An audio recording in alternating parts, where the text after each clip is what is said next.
This is the last chapter in our syllabus. It deals with the short-run trade-off between inflation and unemployment. And the questions we are answering in this chapter include: how are inflation and unemployment related in the short run or in the long run? What factors alter this relationship? What is the short-run cost of reducing inflation? Why were US inflation and unemployment both so low in the 1990s?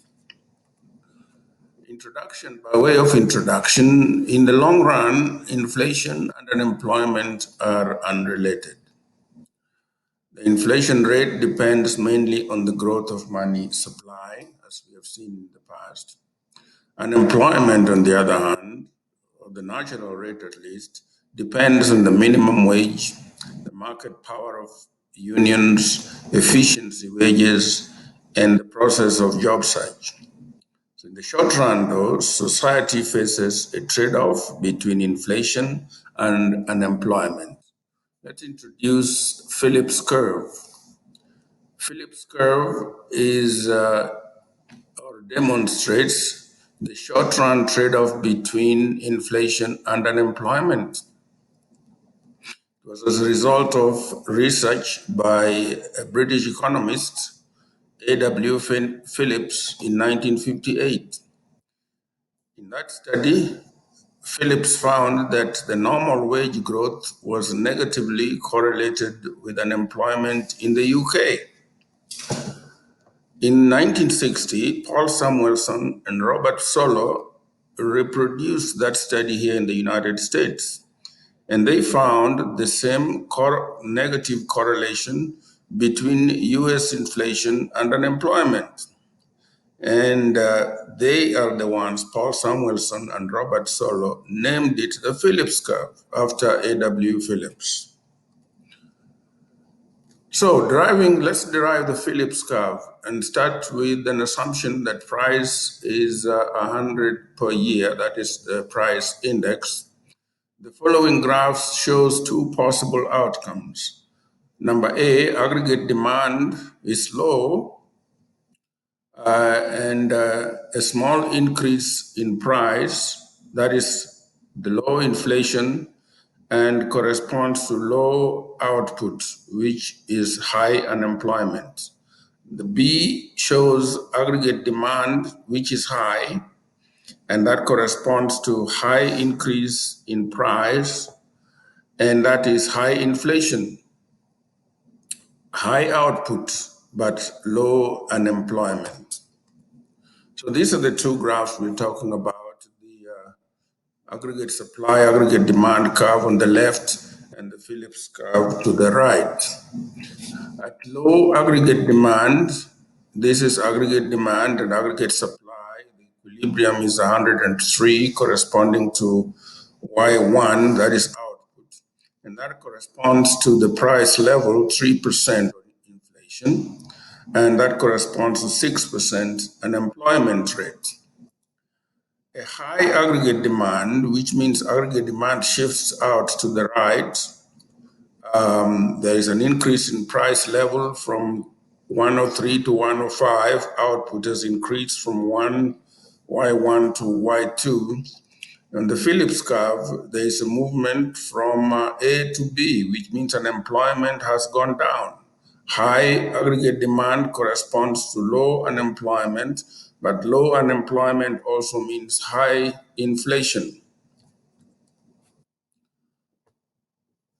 Phillips curve as a policy menu. Since fiscal and monetary policy affect aggregate demand, the Phillips curve appeared to offer policymakers many of choices: low unemployment with high inflation, or low inflation with high unemployment, or anything in between. The 1960s data supported the Phillips curve, this negative relationship, and many believed that Phillips curve was fairly stable. As you can see in this diagram, the graph of the 1960s, beginning with 1961, is fairly negatively related. We measure unemployment on the horizontal axis and inflation rate on the vertical axis. As you can see, in 1961, there was high unemployment, but low inflation. Employment was close to 7%. Inflation was below 2%. And the economy grew through the decade of the 60s, and you go through 1968, unemployment had fallen to close to 3% or 4%, but inflation has gone above 4%. Negative relationship. So during the 60s, US policymakers opted for reducing unemployment at the expense of inflation. That was the policy, reduce unemployment, but at the same time, inflation went up. The vertical long run Phillips curve. In 1968, Milton Friedman and Edmund Phelps, they argued that that the trade-off was temporary. The trade-off between unemployment and inflation was temporary. Their argument was based on the classical dichotomy and the vertical long-run aggregate supply curve. Theirs was called the natural rate hypothesis. They claim that unemployment eventually returns to its normal or natural rate regardless of the inflation rate. So here's the demonstration of the long-run Phillips curve corresponding to long-run aggregate supply curve. On the right is the long-run Phillips curve, vertical. On the left is the long-run aggregate supply curve, also vertical. So if we start with the first equilibrium at P1, which corresponds to low inflation low inflation, and then in the long run, faster money growth causes faster inflation. Remember, money stimulates economic activity. When money stimulates economic activity, it pushes prices higher. So we see that an increase in aggregate demand from P1 to P2 would result in an increase in inflation, from low inflation to high inflation. That is a long run phenomenon. So reconciling the theory and the evidence from 1960, Phillips curve slopes downwards. The theory according to Friedman and Phelps, Phillips curve is vertical in the long run. The evidence in the 60s, Phillips curve slopes downwards. So how do we reconcile these two?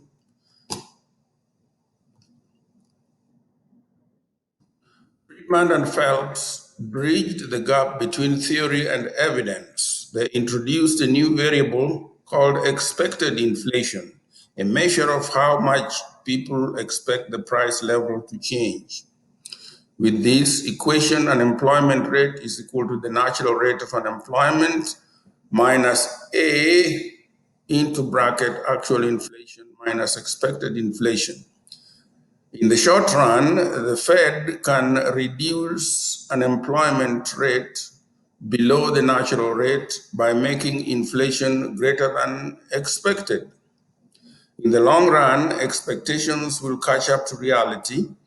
Unemployment rate goes back to natural rate of unemployment, whether inflation is high or low. So how expected inflation shifts? So we start out with initially expected and actual inflation is equal to 3% in this graph. Unemployment is 6%. Let's say the Fed makes an inflation 2% higher. The Fed injects liquidity into the equation, which reduces unemployment, stimulates economic activity, reduces unemployment from 6 to 4%. But at the same time, inflation rises from 3 to 5%. In the long run, though, expected inflation increases to 5%. People will begin to expect higher inflation, and expectation is now catching up to reality. And Phillips curve will shift upwards, and unemployment returns to the natural rate. Active learning, I'll let you do that. Okay, the breakdown of the Phillips curve of the 1960s and 70s. Early 1970s, this is what happened. We have a stable Phillips curve between 1961 and 1968. Phillips curve was stable. Everybody expected it. If you lower unemployment, you will raise inflation. But let's see what happened early in 1970. Unemployment increased despite higher inflation. So this is what happened. We are having high inflation in 1969, but 1970 unemployment went up, okay, by moving from 4% towards 6%. And you can see 69, 70, 71, 72. Phillips curve was not following any defined path, but we can see here, this is certainly not negative. Friedman and Phelps' explanation was that expectations were catching up with reality. Another Phillips curve shifter, and that is called supply shocks.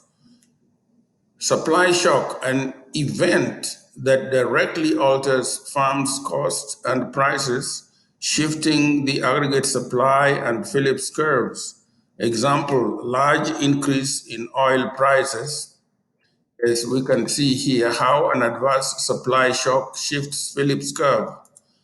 If there is short-run aggregate supply shifts left, prices rise, output and employment falls. So for example, if there's a sharp increase in oil, that is cost of production, that will shift short-run aggregate supply to the left, raising prices, and output and employment will fall. So that's what happens. That is supply shock right there. As you can see, price has gone up. That is inflation right there. And output has gone down. The economy has gone into recession.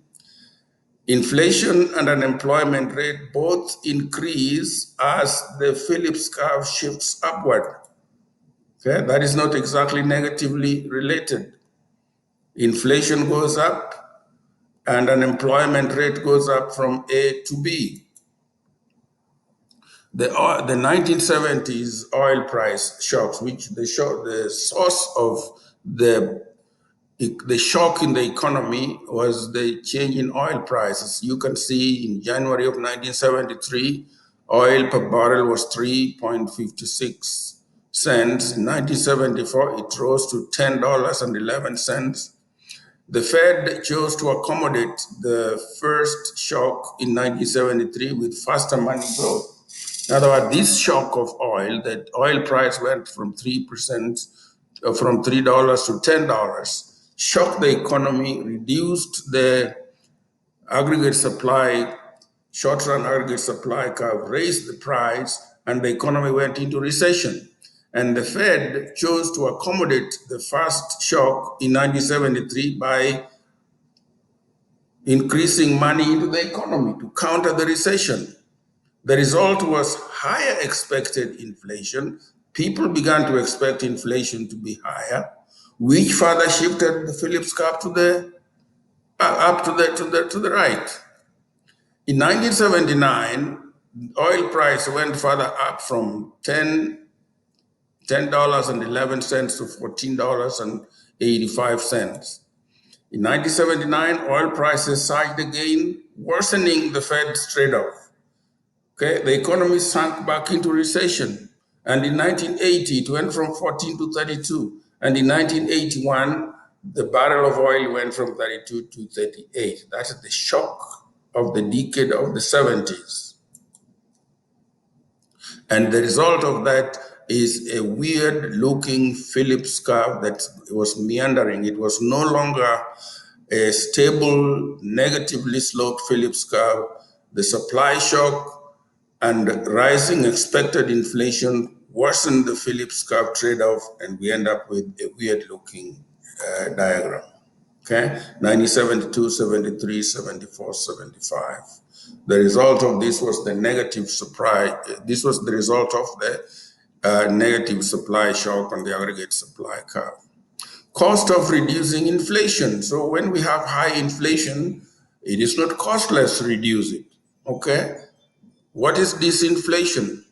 Disinflation is a reduction in the inflation rate. That is, for example, if the inflation rate is 10%, it goes down to 8%. It is just reducing the rate of growth.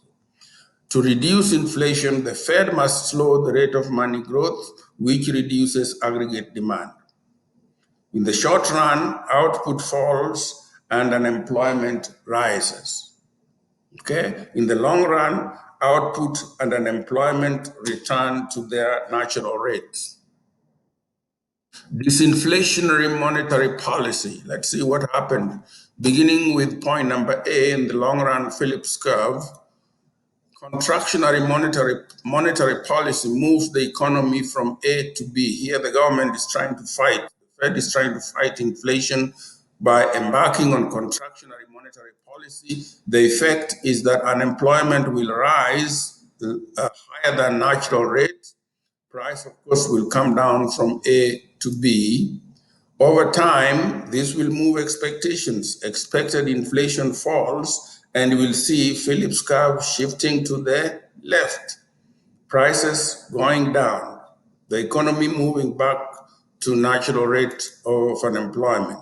In the long run, point number C, in the long run, the natural rate of unemployment lowers inflation rate.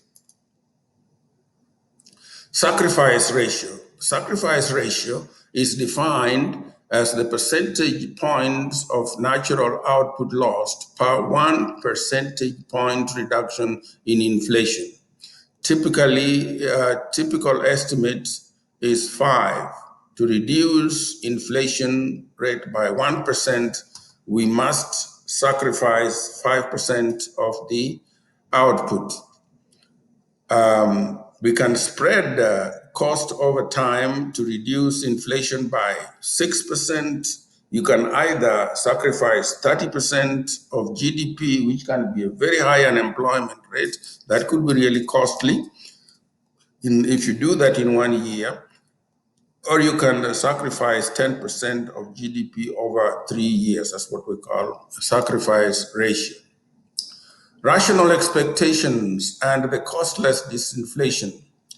The new expectation was introduced, the theory according to which people optimally use all the information they have, including information about government policies, when forecasting the future.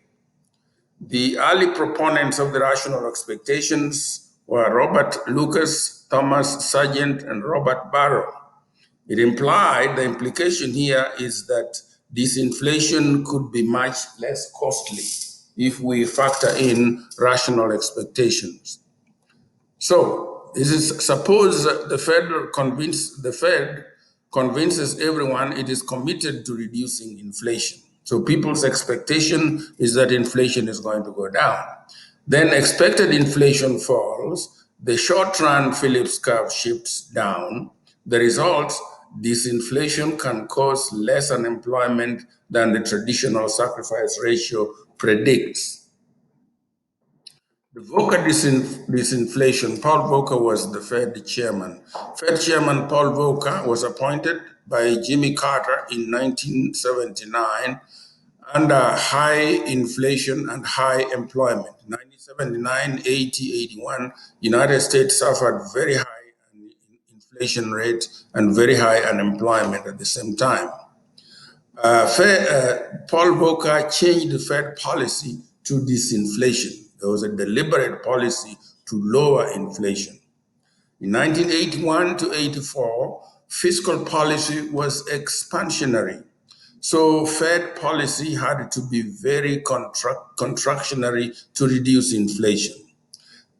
Success, inflation fell from 10% to 4%, but at the cost of high unemployment. There was a very severe recession between 1981, 82, and 83.